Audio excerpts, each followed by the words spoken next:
and go into presentation mode. So welcome everyone to this conversation on adult vaccines, A through Z. I know the last few years have been a wake-up call for all of us regarding the topic of vaccines, and there's become a growing sense of hesitancy, but there's also a growing interest in receiving vaccines. But because we have so many available, timing of those vaccines and how to use them and when to administer them and receive them have raised actually more questions. So let's get started on this topic so that you can understand why some of the recommendations are made the way they are. So today's lecture is going to be describing what is a vaccine, what's the purpose, how did it all happen? History, many of you remember many aspects of the vaccine rollouts during polio and some of the flu epidemics earlier. Childhood vaccinations, I'm just going to have a couple of slides on those because I know many of you are grandparents. The types of vaccines that are out, how do we develop our immunity, discuss kind of what is on the US list of vaccines, and talk about the topic of co-administration, getting a couple of vaccines at once, because I know that's being encouraged by pharmacies. And then we can open it up for question and answer. So what is a vaccine? A vaccine is a biologic preparation that provides you, the host, an acquired immunity to a particular disease. Typically contains an agent that resembles the disease causing microorganism, and it's often made from a weakened part of that bug or its toxins, or its surface protein, so that your body recognizes it, and so that if it meets that actual live virus, it can attack it in the future. The purpose of vaccines are threefold: protect you, prevent the individual from getting disease. It's a public health measure to help reduce the spread of disease and protect vulnerable populations, and thereby reducing the healthcare costs by preventing illness. Here is a great study. A lot of what I'm going to be describing regarding vaccines comes from a Nature review from Oxford published in 2021. It's an excellent topic, and sometimes you have to go outside of the United States to get good information about what's going on here, and I'll describe that a little later. But if you look in the 1914 to 1940s, diphtheria was huge. Vaccine introduced and it became non-existent. The good news about diphtheria is one shot and you have lifelong immunity. Polio, epidemic in the mid-50s, vaccine eradicated. Haemophilus influenza B, this is something that killed children quite a bit. I actually was in medical school here and remember babies dying in my arms from Haemophilus influenza type B. So it was, I vividly remember and looked forward to this vaccine and look at the incidence of disease and death in our young children. We're seeing a little uptick here, but overall it's much reduced compared to what we were seeing in the late 80s and 90s. Same with measles and pertussis, whooping cough. And I'll talk to you about why we've seen some sporadic whooping cough activity, but a lot better coverage. So the history of the vaccines, it's back in the 1500s and even back to 200 BC, Chinese doctors used cowpox scabs to help develop immunity to smallpox. Smallpox was a significant disease historically. And in the 1790s, over 1,000 years later, Edward Jenner discovered the smallpox. He used cowpox scabs to develop the smallpox vaccine. Very ingenious. And then later, in the 1880s, Louis Pasteur developed the first rabies vaccine. And then it's really all other vaccines are a 1900s event. And so we really have been under 100 years in terms of how much vaccines we've been receiving. But this is a pretty brief timeline when you think about where we are today. So for children, they have a recommended vaccine schedule. I mean, we think about vaccines and we think about children instantaneously. They have a whole schedule. And what's important to know is that your child will get more than 50 shots before they enter adulthood. That's age 18. There's a reason for that. Here is the child vaccine schedule. And it's because an infant has zero ability to develop immune memory. But the first 6 months of a child's life, there was a lot, as you could tell before with just that Haemophilus influenza story and my describing children dying. We want to protect them as best we can. The mom does transmit maternal antibody for about the first 40 days. So in some countries, they wait about a month before starting to immunize children. There's a downside. Kids don't have much of an immune system, so they can't remember their shots. So they have to keep getting them for the first 6 months repetitively to protect them. And then they space it out a little bit further to then develop a boost. I think there's a lot of debate here on what to give kids. I know a lot of parents are kind of concerned and fighting back. Multiple vaccines all at the same time is also a concern for parents about their children. But if you can protect them, if you're going to not have them go to daycare or not see anybody, then you may be able to delay it a couple weeks.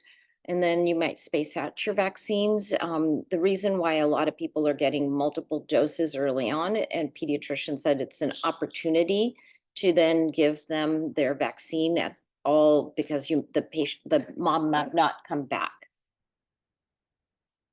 or the dad. Vaccines are not just for children, they're for adults. And changes in our health, age, lifestyle can affect vaccination needs. And somebody in the chat group said you can't see the top of the slides. Is that still happening?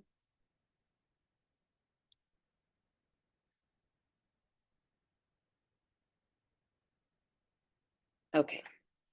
So age at vaccination, as you age, we need to change our vaccination schedules. Health conditions, some people with chronic diseases or immune deficiencies have an increased need for certain vaccines, or if you don't have a spleen, or if you're going to have a cochlear implant, or if you're going to be on immune suppressive medications.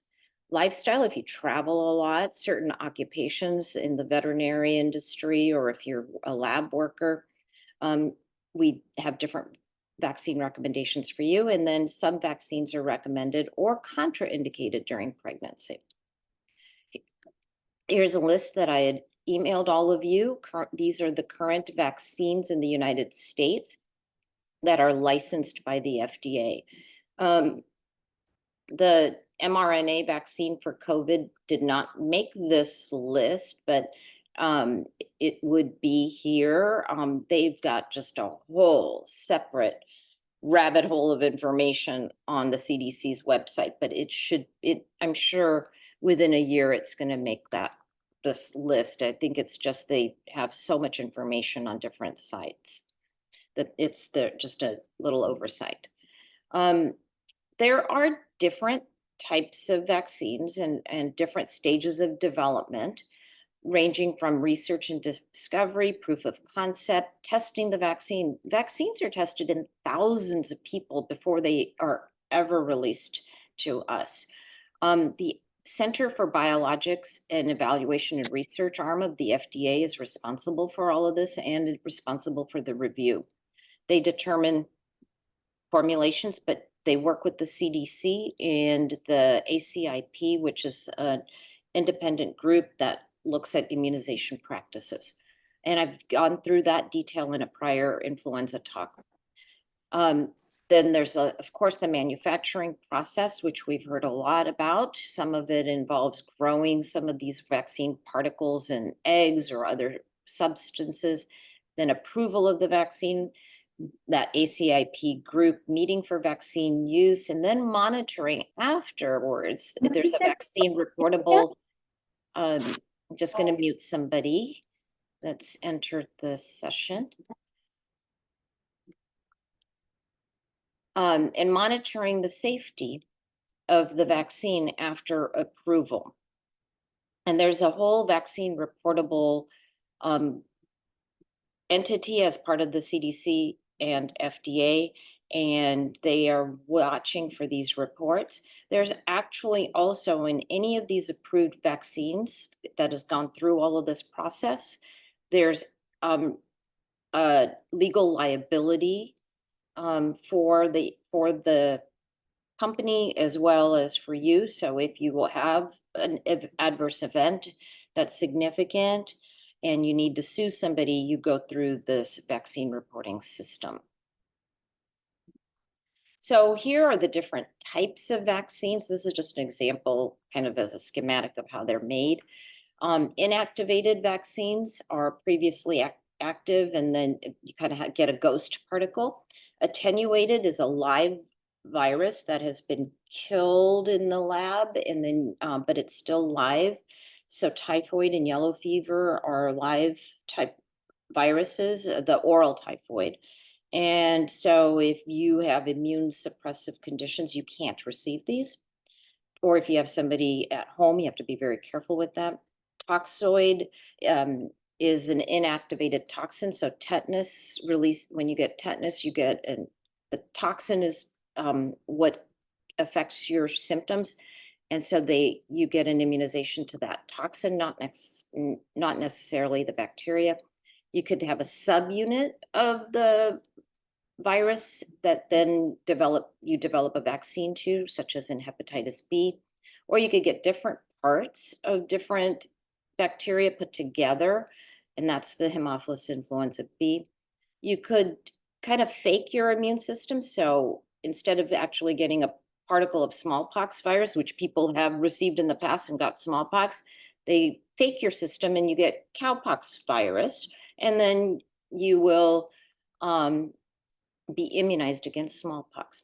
We all know about the RNA viruses or vaccines for COVID, which is a new era in vaccine development. And there's a few prior talks on that, so I'm not going to go into any detail about it today. Different strains, valences. So our influenza vaccines have different strains in the vaccine.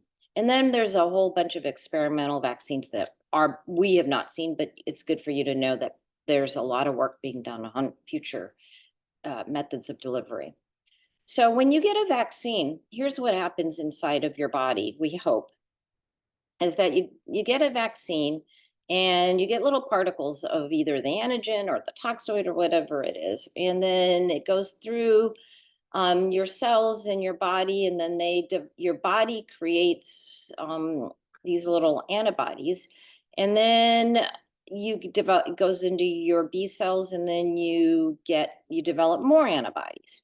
Or in the T cell system, so we think we have two immune sites, but we may have more. We're learning a little bit more.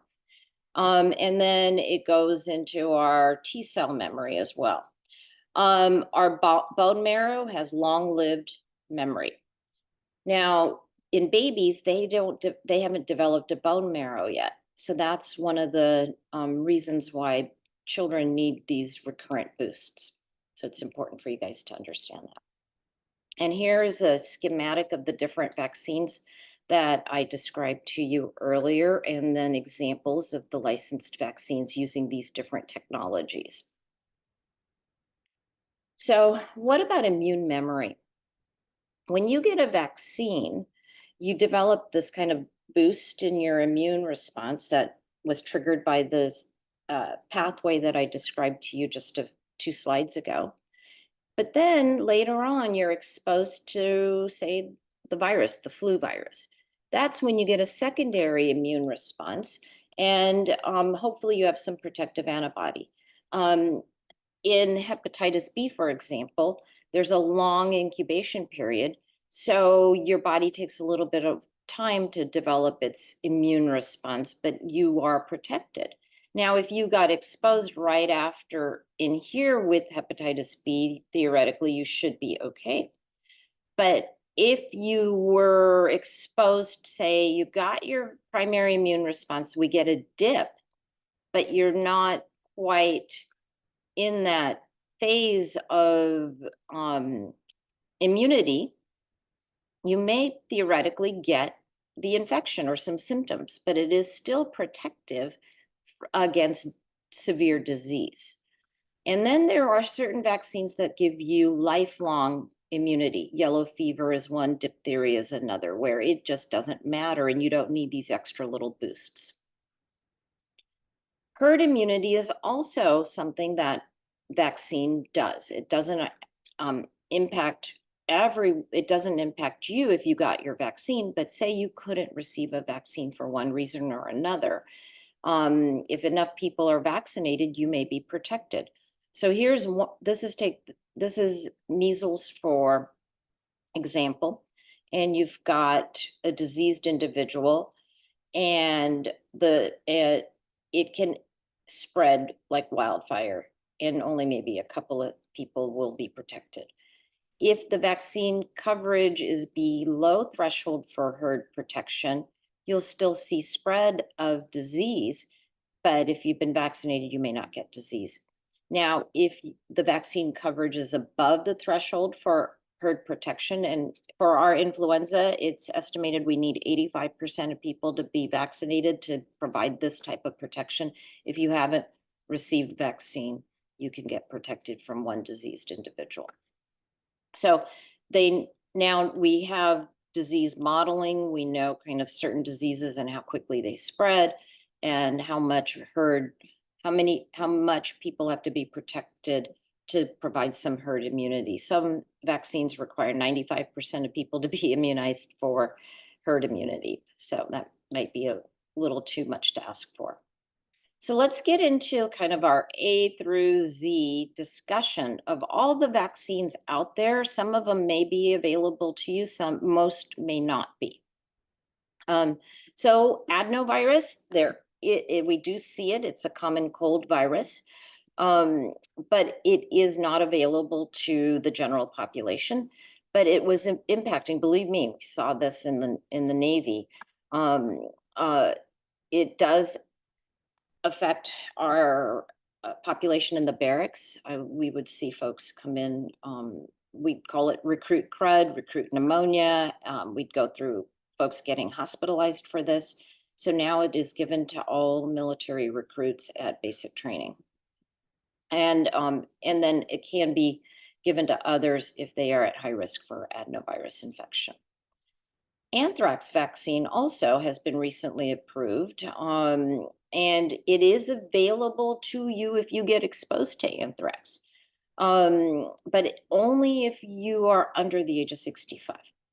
I think we'd have to ask for an exception over 65. Certain lab workers who work with this bacillus, people who handle potentially infected animals, some military personnel, and the DoD decides who you are.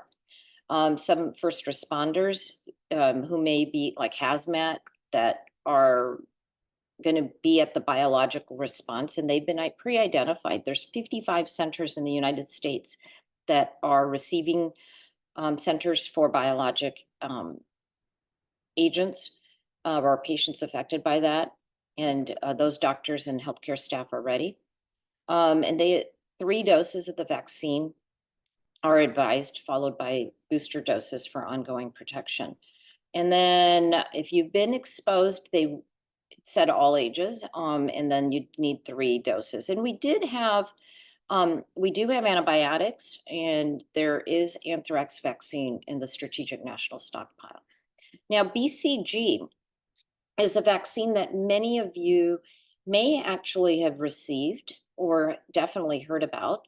It's a T-cell mediated live virus vaccine, not available in the US, but 89% of the global population has received it as of 2018. It is protective against tuberculosis, at least in the first 10, 15 years of receiving the vaccine. So it's given to children. And there are some theories that it may have some long-term benefits, and it was actually touted to be something that might have protected in folks against COVID, but that has not panned out because many people who've had BCG vaccine are getting COVID. My husband and I were looking at our scars today and saying, which one was it, smallpox or BCG vaccine? I think many of you may recognize this on yourselves. There is, so now we're on to the letter C. There is a cholera vaccine that exists. It's cholera is spread through water and contaminated food. It's a bacteria that causes watery diarrhea and vomiting both at the same time. They have recommended it if you are traveling into an endemic environment and there's an outbreak, or if you're going to be drinking water that is unsafe. This mostly would be like if you're going to be in the Peace Corps and going to volunteer and live in this type of an environment. We have one vaccine available, and it's called Vaxchora. It only prevents severe diarrhea, and it's about 40% effective. It's unknown if it lasts beyond 3 months. And because folks aren't using it as much, the CDC is going to be taking it off the availability list in this country, but it is available overseas. COVID vaccine. I know we have lots of questions about that. I've got lectures on kind of how these vaccines have been made. We've taken you guys through this whole process together. The current vaccine is going to be everyone 6 months and older should receive this updated vaccine. That's going to likely come out September, maybe October. It's going to be likely against the JN lineage. That's what the WHO has advised overseas. Originally, it was going to be on a different variant, and hopefully our manufacturers have been able to change that. I think that's why we are not hearing very much about details, because I have a feeling the manufacturers are all switching it up right now. This is the Flirt variant is currently circulating, and it is quite rampant. 1 in 4 people currently have COVID. So please keep that in mind, and we can talk about it later in the Q&A if you have any questions. Unfortunately, folks have missed the spring vaccine, and they wanted to go and get the vaccine right now, or they're delayed it because of upcoming travel. And unfortunately, some of our pharmacies have pulled the old vaccine off the shelves. Now, the old vaccine that was given in October and in April is against Omicron. So it's only a 30–40% match, if anything.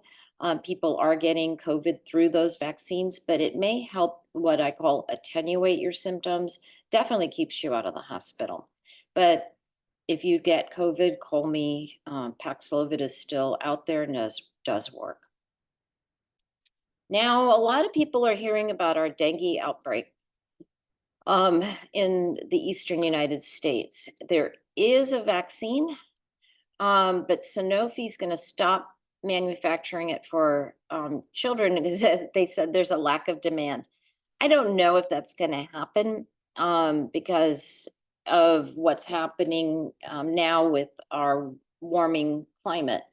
But this is not available in our greater US. In Puerto Rico, it is available.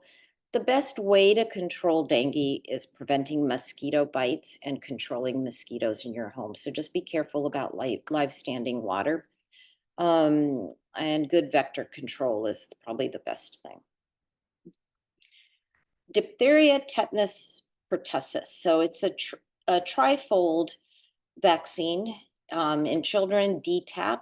In adults, what I carry in the office is Tdap, and it's tetanus and diphtheria and acellular pertussis vaccine. Diphtheria is rare in the United States. If it is present, it's associated with international travel, but you guys have all received one shot and you are protected.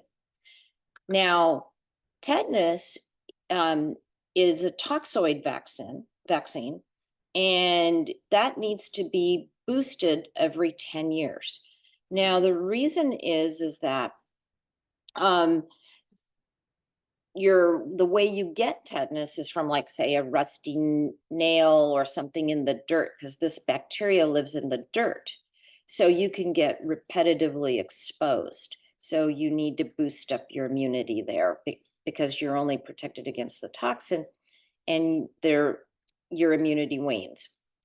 Now, for pertussis or whooping cough, our formulation, and I mentioned the acellular pertussis, it's because we switched about 15 years ago to not as active a particle for whooping cough, and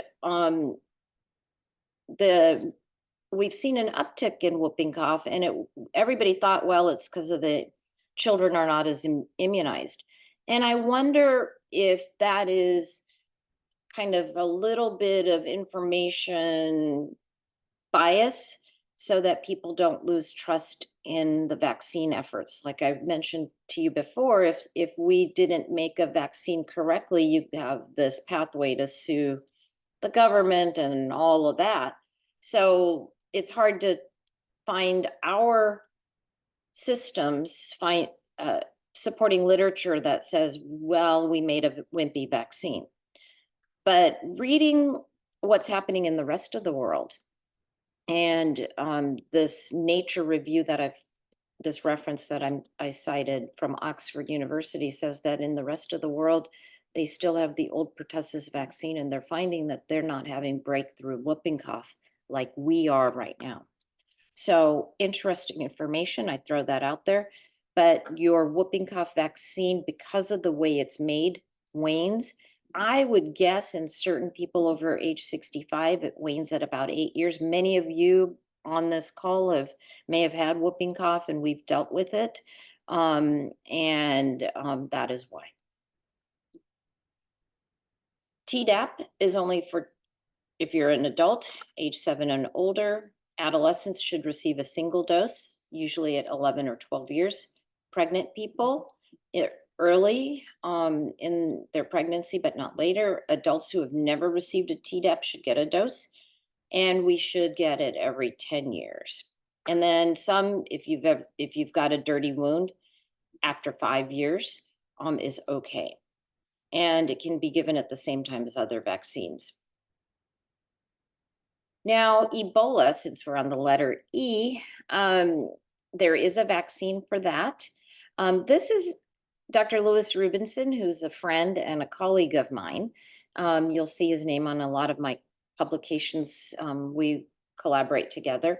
He's one of the first doctors who received the Ebola virus vaccine after he had a needle stick when he went to Sierra Leone to help out.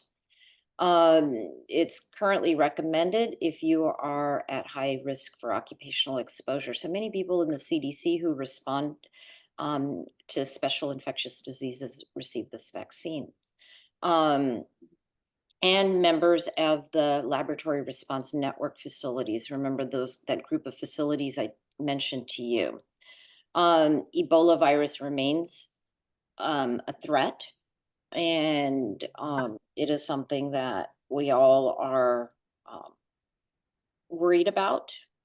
In our pandemic, in our disaster preparedness world, we do worry about viral hemorrhagic fevers and do try to anticipate that and plan for it. Influenza or flu, letter F. is recommended for all adults 65 and older, or and children younger than 2. And then if you have any underlying diseases, or if you're at high risk for getting flu 2 weeks after the end of your pregnancy, all folks living in nursing homes, and certain racial or ethnic minority groups. And basically, nowadays, it's recommended for everyone. Because even if you are, say, 25 or 30, but you go to work and you may spread flu to somebody with asthma or somebody with a chronic condition. So, and folks don't want to be out sick. So flu shots are recommended, and they change every year. It's hard for the groups to remember or to predict what's going to be circulating, because they start production 6 months in advance of the cycle. And so sometimes the flu shots are a match, sometimes they're not. Sometimes they're less than 20% effective. It's interesting when the flu virus or the particles are grown in eggs, the egg protein can compete, or the virus particle can kind of be neutralized a little bit. And so that can also render a vaccine not as effective. So how we grow these vaccines also can impact how it behaves in us. If you have an egg allergy, of course, you're not going to get that formulation, and they have some that are cell cultured. But it's important to realize that there's so many factors involved in vaccine production that can impact how it works in us. There is a hepatitis A and B vaccine. There are entire specialists who just deal with hepatitis. Hepatitis A is spread by fecal oral contamination, by eating contaminated food or drink. Vaccine is the best way to prevent that infection. Hep B is spread through blood products or injections, and it can cause lifelong infection and lead to liver failure, cirrhosis, and even a form of liver cancer. If you are traveling outside of the United States, especially, Mexico or any of like India, Africa, any of the less developed countries, it is recommended you get this vaccine. It's you require 2 shots. It's nice that it's, instead of getting 4 shots, you get just 2 in this, and it's a 2-for-1 deal. Now, there is a vaccine called Japanese encephalitis vaccine. It's given in 2 doses, 28 days apart. And a booster dose can be given if you kind of missed the windows. It is not advised if you're traveling, for it's mostly low risk. But if you're going to be in an extended duration of travel in an area endemic for Japanese encephalitis virus during that season, then, and participating in a lot of outdoor activities, again, it's kind of like if you're going to be working on, say, a nature reserve or something like that, then definitely you should consider getting this. Always avoid mosquito bites and be using the bed net, screens, and insect repellent, because even though we have vaccines against Japanese encephalitis virus, we don't have vaccines against like chikungunya or some of these other vector-borne, or tsetse flies and other things. So you want to try to always stay with a layer of protection. Malaria vaccines, they exist, not available in the United States. There are 2 vaccines that are out there for children living in moderate to high malaria transmission areas. They reduce malaria by about 40%, severe malaria by 30%, and unfortunately, all-cause mortality only by 13. There's a lot of work still being done on making malaria vaccines better. The Gates Foundation and the WHO are leading this effort. So if you guys are traveling to endemic areas, many of you have asked me, well, what about the malaria vaccine? You can't get it here. It's only advised for children, not adults, not very effective. And I'll be giving you a prescription for Malarone with instructions. The biggest risk for malaria is you may actually get a mosquito bite with malaria. You're taking your Malarone, you're kicking it, but malaria is so smart, it lives inside of your system and it goes through these little life cycles inside of your liver. And in order to really get rid of it, you have to kick the tail end of it. So you have to take the malaria medicine for 7 days after you leave country, because you could get bit on the last day of your safari trip. And most people who are coming back with malaria, even say physicians who visited their families in India, end up getting malaria because they skipped their tail coverage. So it's important for you to finish the 7 days. MMR, many of you guys have been volunteering at the hospital and have asked me for your MMR titers. Before the measles vaccination program started in 63, 3 to 4 million people were getting measles every year. And 500,000 cases were reported. 400 to 500 people died. 48,000 people were hospitalized. You'd get brain swelling. 99% reduction in measles cases since the vaccine came up.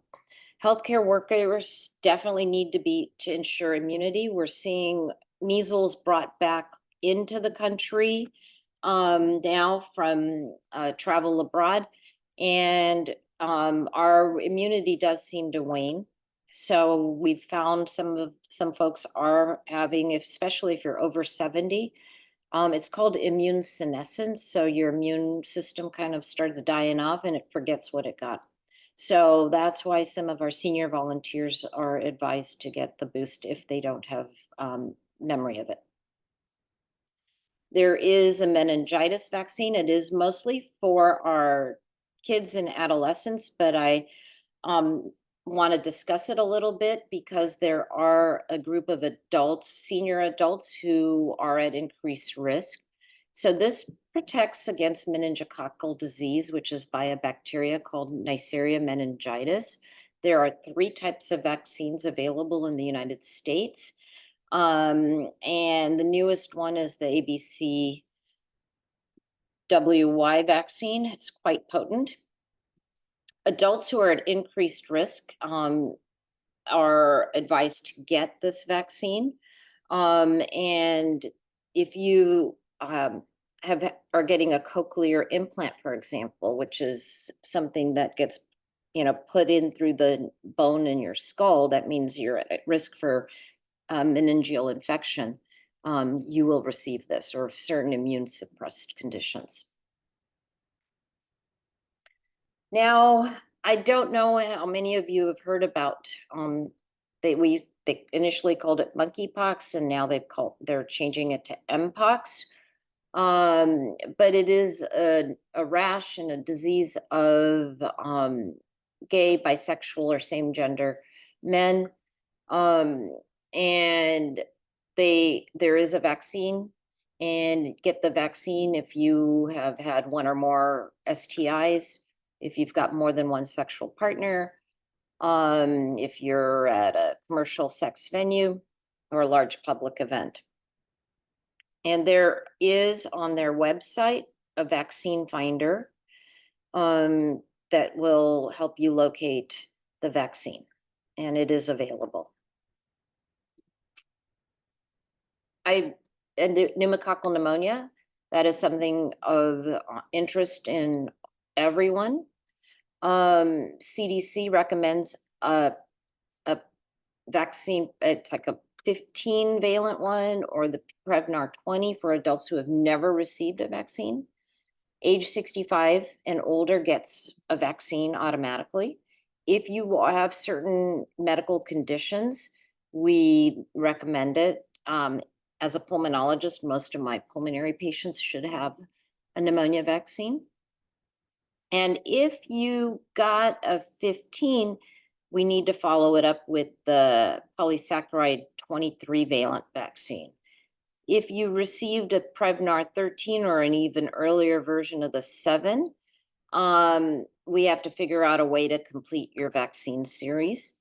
Adults 65 and up have the option to get the 20 if you received the Prevnar 13, but not if you got a 20 before or a 15. So this is really kind of challenging and very confusing. And but you can, if you've gotten the 23 at age 65, which a lot of people have, we can give you the 20.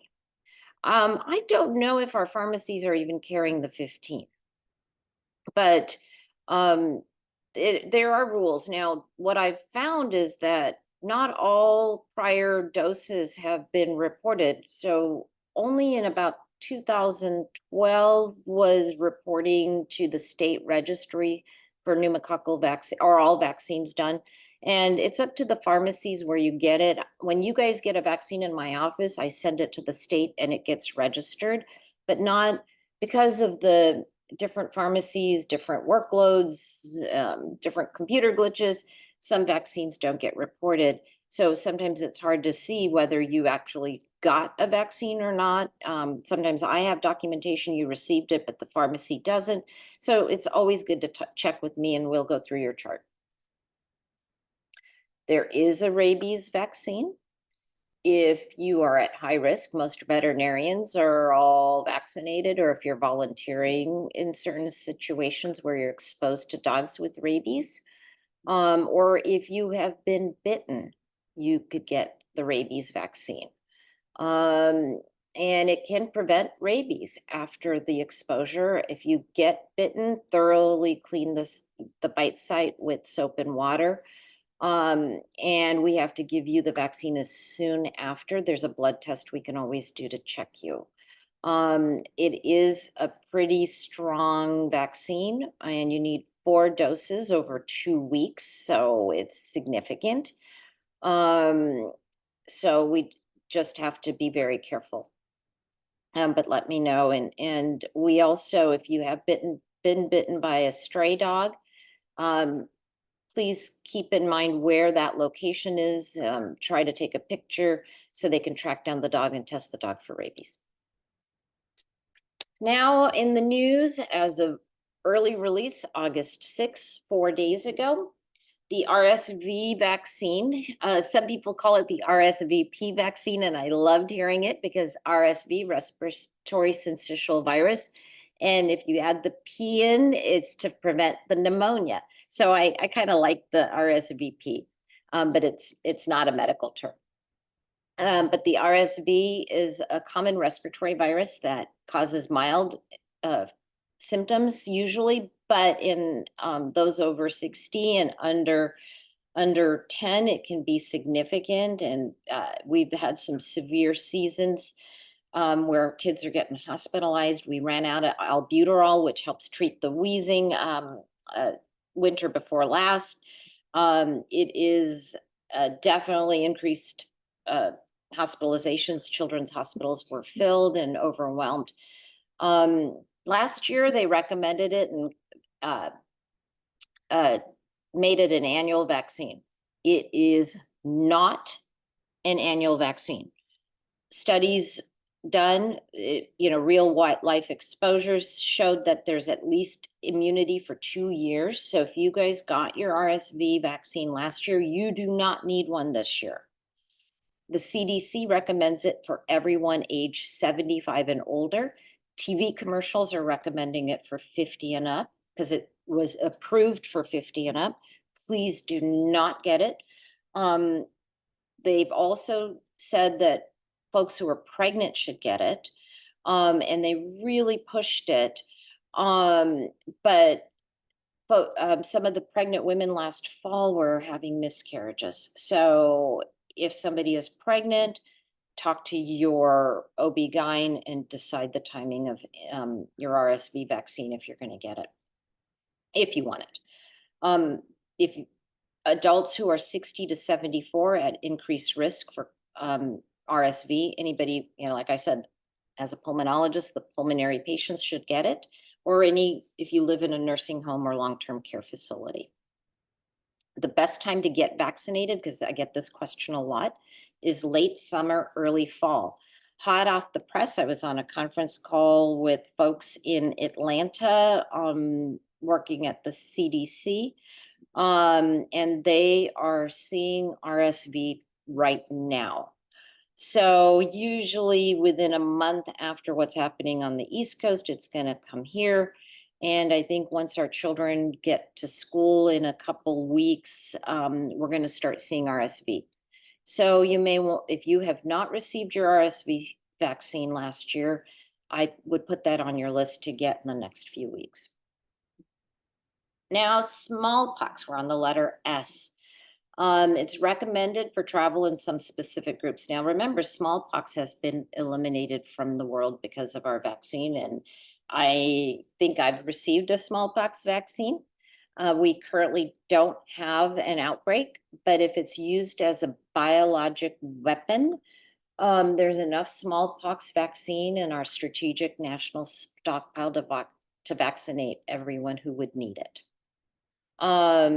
There is a small group of people who get the vaccine, certain DoD personnel who may be, say, working in the receiving end of those biologic patients there that I mentioned to you before. And it's the lab network, or if you're working with smallpox virus in certain research settings. This vaccine does not contain the smallpox virus, and it cannot give you smallpox. Now, typhoid vaccine. Many of you have received the typhoid vaccine because you guys have been going on safari. There are two vaccines that are out there to prevent typhoid fever. One is the inactivated. Now we know, you guys now know that it's a killed virus. And the other is a live but weakened form of the typhoid bacteria. The inactivated vaccine is administered as a shot to anybody 2 years and older. One dose is recommended at least 2 weeks before travel. And then if you're going to be at risk, then every 2 years. The live vaccine is administered orally, age 6 and older, and you have to take 1 capsule every other day for 4 doses. You have to refrigerate this vaccine, do not freeze it, and at least 1 week before travel. Take it with meals and cold or lukewarm water, and you'll need it every 5 years. So the reason I've kind of advised this one to folks is that it seems to be more immunogenic, and you're good for 5 years. Varicella, this is the V.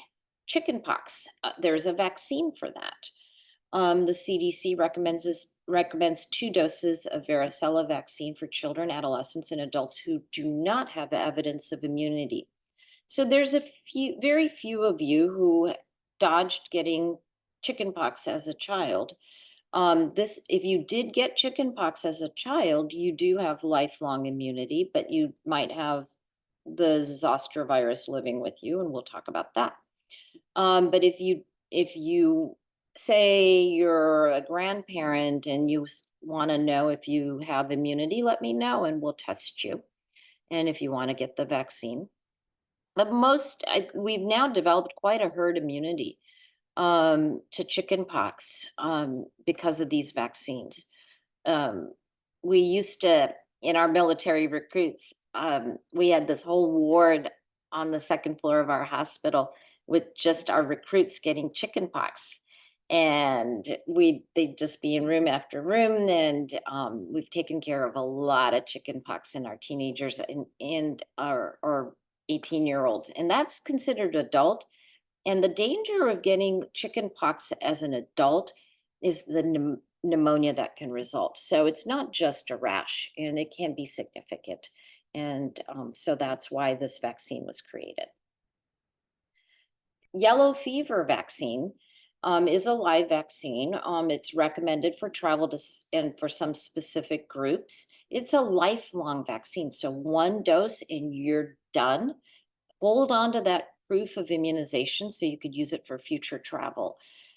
Definitely Tanzania and some other African countries request proof of this vaccine before they let you into the country. You do not need a booster dose unless you have some type of immune deficiency.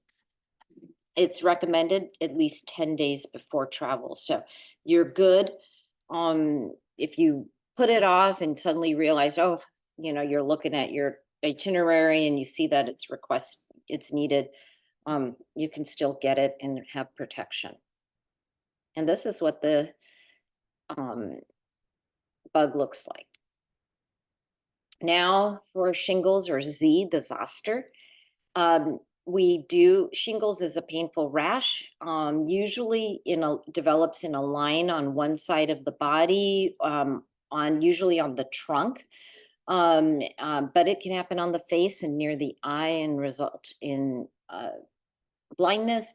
It can even get into our brain, which is the danger. Since this vaccine was created and released in about 2008, and then now we have a two-shot series called the Shingrix. From seeing people come to the office every 3 days with shingles, it's now maybe one every couple months. So it's really decreased the incidence of shingles events in our adults. The postherpetic neuralgia is probably worse. If you get this rash, this ghost pain, because this bug lives in your nerves and can really be debilitating.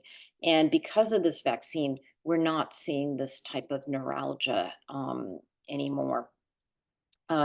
Sometimes people will develop this pain and then the rash will occur a day or two later. And you're like, I've got this back pain or this side pain.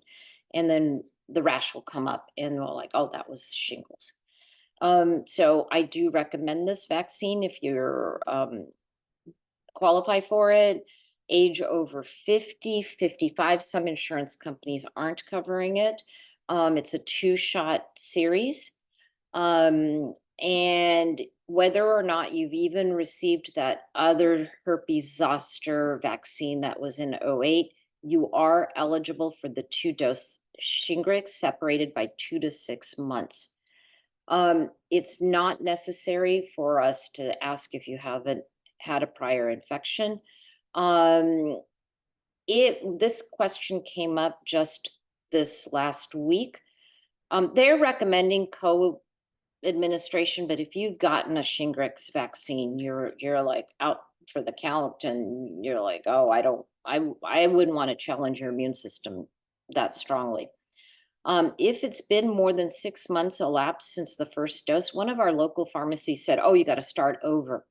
No, do not restart the vaccine series. This is directly from the CDC's website. Just get the second dose whenever you can. So important information for you, because I have to kind of counter what's happening out in our environment right now. Co-administration of vaccines. To our knowledge, we don't have good data on getting 2 vaccines at once and what it can do for our future immunizations or what it does to our body. There is some theory in terms of maybe we get a better response to both vaccines if you get 2 at once. And this was published in The Lancet. that in some folks who got 2 vaccines, you had a better take rate. Side effects are a little bit higher. Now, I'm going to just throw in what the side effects of all vaccines are, because usually it's injection site pain in 80 to 100%, maybe some swelling under the armpits, redness at the injection site, swelling, bruising, fever, headache, feeling bad, muscle aches, joint pain. Sometimes you can shiver. You definitely are tired and sleepy. Not some folks get nauseated and vomiting. Co-administration, you get a little bit higher side effects than just getting one vaccine of like the flu shot. But here is this mRNA vaccine, which is the COVID vaccine, and they have its own set of side effects that's higher than any. So is there an immune boost or immune interference if you get 2 vaccines at once? And then what about immunosenescence? So age over 75. Your vaccine take rates may not be that great or present at all. Here's just a schematic that's kind of interesting on if you got a vaccine and how you might have some negative interference from some other cross-reactive antibodies, then you just get no efficacy. Here is one where you boost both of them and you're boosted twice over. And then here's a little bit, or here's the twice over, and here's where you neutralize each other. So it's a difference. We don't know enough about this, but it's important for you to know that people are looking at this. Immune senescence is a real entity, and age over 75. That's why the RSV vaccine is recommended age over 75. They didn't use the cutoff of 65 anymore. And here is our current 2024 recommended adult immunization schedule. 1 COVID vaccine, 1 flu shot, the RSV vaccine, age over 60 with certain conditions, definitely over 75. Tdap every 10 years. If you're in a healthcare setting, or 1 dose if born in 1957 or later. The varicella vaccine, if you aren't immune. Whoops, sorry about that. Our shingles vaccine, 2 doses. I didn't talk about the HPV vaccine. That is against cervical cancer, and as my kids call it, the sex shot. It has done wonders in decreasing the incidence of human papillomavirus, warts, STDs, cervical cancer. Pneumonia vaccine, as I mentioned, probably 2 doses if you've received none. 2 doses of your hepatitis vaccine. Meningococcal only if you're at certain risk. Haemophilus if depends on certain indications. And Mpox if you have certain risk factors. So I did the math. So I gave you 50 shots. Our pediatric population gets by the age 18. I added that. And with what these recommendations are, by age 80, you'll have received 80 shots. So just FYI there. Here is the recommended immunization schedule by certain disease states. So if you don't have a spleen or complement deficiency, there's certain extra vaccines that you need. Or chronic liver disease, diabetes, healthcare personnel and military, we got everything. So my recommendation for fall of 2024, get your senior flu shot, RSV vaccine if you've not received one, if you're age over 75 or high risk over 60, get the updated COVID vaccine. Don't get them all at once. Give yourself a break.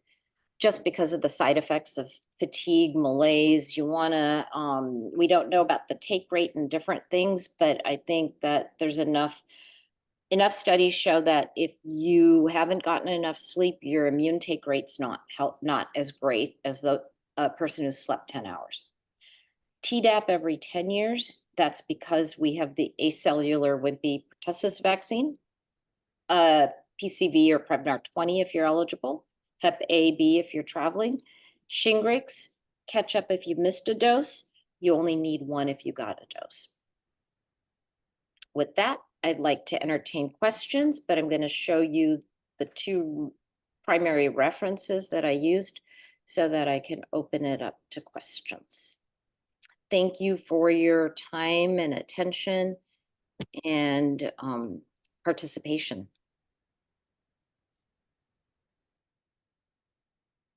Are there any questions? You can go ahead and unmute yourself.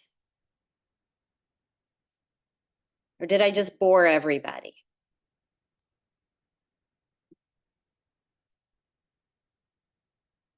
Wow. Well, I'll go ahead and stop the recording. Well, it was a lot of really good information.